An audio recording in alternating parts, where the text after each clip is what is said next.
दोस्तों स्वागत करता हूं आपका फिर से एक और नए वीडियो में। तो फ्रेंड्स आज की इस वीडियो में आपको बिहार डीएलएड प्रवेश परीक्षा 2025 के लिए सामान्य ज्ञान के 20 महत्वपूर्ण और प्रश्न लेकर आ गया हूं। सो आप इस वीडियो को लास्ट तक जरूर देखिएगा। और ये पार्ट 3 है सामान्य ज्ञान का, और पिछले दोनों वीडियो अगर आपने नहीं देखे हैं सामान्य ज्ञान का तो उस वीडियो को भी देख लीजिएगा, लिंक आपको डिस्क्रिप्शन बॉक्स में मिल जाएगा। तो चलिए बिना देर के वीडियो को स्टार्ट करते हैं।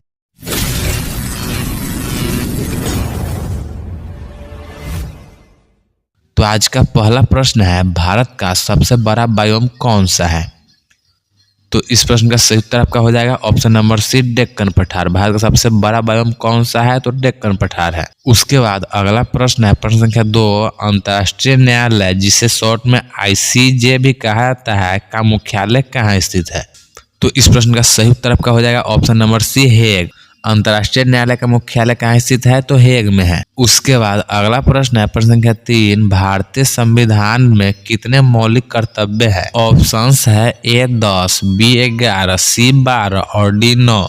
तो इसका राइट आंसर हो जाएगा ऑप्शन नंबर बी, 11। भारतीय संविधान में कितने मौलिक कर्तव्य है? तो 11 है। उसके बाद अगला प्रश्न है प्रश्न संख्या 4, सत्यार्थ प्रकाश ग्रंथ किसने लिखा था? तो इसका सही उत्तर है option number B, Swami Dayanand Saraswati ने। सत्यार्थ प्रकाश ग्रंथ किसने लिखा था? तो स्वामी दयानंद सरस्वती ने। उसके बाद अगला प्रश्न है प्रश्न संख्या 5, किस भारतीय वैज्ञानिक को मिसाइल मैन के नाम से जाना जाता है? तो आपके इस प्रश्न का सही उत्तर आपका हो जाएगा option number C, doctor APJ Abdul Kalam को। डॉक्टर एपीजे अब्दुल कलाम को ही मिसाइल मैन के नाम से जाना जाता है। उसके बाद अगला प्रश्न है प्रश्न संख्या 6, कौन सा विटामिन स्कर्वी रोग से बचाता है? तो इस प्रश्न का सही उत्तर है option number C, vitamin C. Vitamin C ही जो है स्कर्वी रोग से हमें बचाता है। उसके बाद अगला प्रश्न है प्रश्न संख्या 7, संधि विज्ञान का अध्ययन किससे संबंधित है? ऑप्शंस है ए पृथ्वी से, बी चट्टाने से, सी ध्वनिया से और डी कोशिका से। तो इस प्रश्न का सही उत्तर आपका हो जाएगा ऑप्शन नंबर सी, ध्वनिया। ध्वनिया जो है कि संधि विज्ञान का अध्ययन में आता है। उसके बाद अगला प्रश्न है प्रश्न संख्या 8, ओजोन परत मुख्य रूप से किस गैस से बनी होती है? ऑप्शंस है ए ऑक्सीजन से, बी नाइट्रोजन से, सी ओजोन से और डी कार्बन डाइऑक्साइड से। तो इस प्रश्न का सही उत्तर है option number C, ozone. Ozone gas से ही ओजोन परत बना होता है। उसके बाद अगला प्रश्न है प्रश्न संख्या 9, भारत में सबसे पुरानी पहाड़ी श्रृंखला कौन सी है? तो इस प्रश्न का सही उत्तर है option number B, Aravalli. Bharat में सबसे पुरानी पहाड़ी श्रृंखला कौन सी है? तो अरावली है। उसके बाद अगला प्रश्न है प्रश्न संख्या 10, भारत का पहला परमाणु रिएक्टर कौन सा था?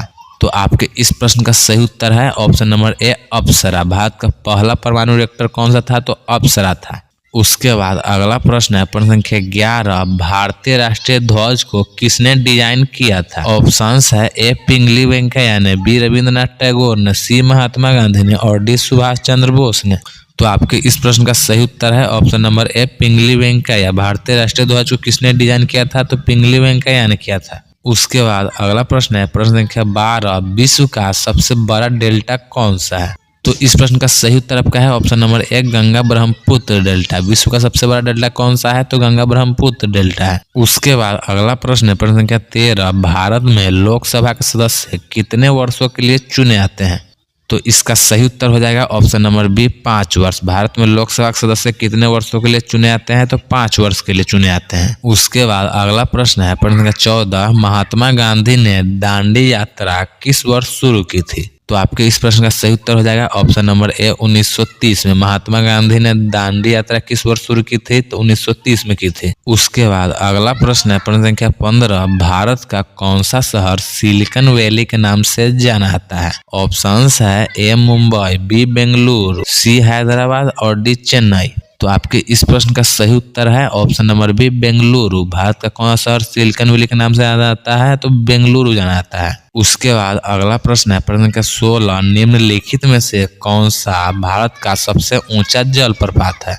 तो इसका सही उत्तर हो जाएगा ऑप्शन नंबर बी, कुंचिकल जलप्रपात। भारत का सबसे ऊंचा जलप्रपात कौन है? तो कुंचिकल जलप्रपात है। उसके बाद अगला प्रश्न है प्रश्न संख्या 17, भारत सरकार को कानूनी विषयों पर परामर्श कौन देता है?